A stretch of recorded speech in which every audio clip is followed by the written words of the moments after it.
When you first walk into this massive greenhouse at Rambo Nursery, it no doubt can be overwhelming, as the rows and rows of beautiful plants is, for lack of a better word, astounding. However, this is just one of several locations across northwest Georgia, and is one example of how dedication, passion, and hard work can be so rewarding. Rambo got its start back in 1989, and it actually started just out of the original founder's backyard, Sam Rambo, and he got together in his business just delivering six-pack annuals and hanging baskets out of a van, and it eventually grew into the operation we're currently in.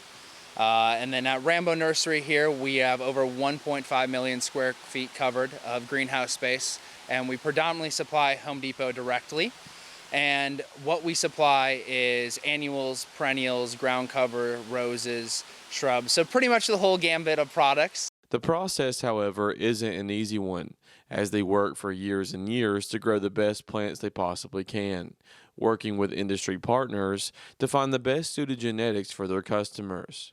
It's a mixture of partnerships between the farmers and the suppliers, the people who do the actually breeding and genetics. I'm not a geneticist, I'm not doing any of the breeding here. However, we will do cultural practices and figure out how we can grow that product. And then we also do have a trial garden at our other farm.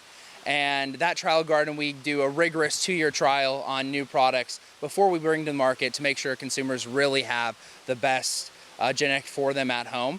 And the trialing really goes down to color appetites. Sometimes they might be improving a petunia because it's just 25% larger, or it grows more uniform. So a lot of little different things go into picking the genetics. After they find the right genetics, that's where the real fun begins, as they grow all of their plants either from seeds or cuttings. All plants start from young plants, and then young plants come in 2 stages, either a seed or a cutting. Both of those originate offshore and then get shipped in, and that then gets stuck into another liner or cell or transplanted, and then from there it moves into another bigger size, and then that would be your finishing container. And you're looking at a total time frame of each one of those. You have 6 weeks as a young plant, and then you have roughly another 8 to 10 weeks in finishing. And then so by the time that crop gets to your house from the store, it'd be roughly 20 to 40 weeks, depending on the crop.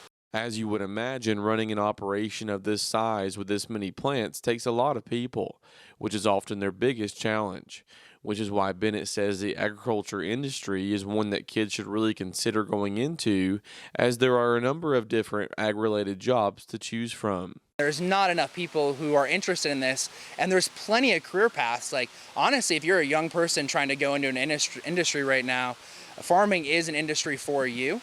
And then looking at that with our labor, they do many different things, but due to the labor shortage we currently have and the current economics is a lot of our labor, especially in peak season, has to come from the H2A program. And that is where we're just getting labor from. Our labor comes from Mexico, and they come up here for 10 months, and then they go back home completely on a temporary work visa. And without that program, many farms in America would go out of business just due to not having the labor. And that's mostly due to like the idea of farming not being a career path. So no one's really pushed into farming. When you're a kid, no one says, oh, when I grow up, I want to be a farmer, which really they probably should be.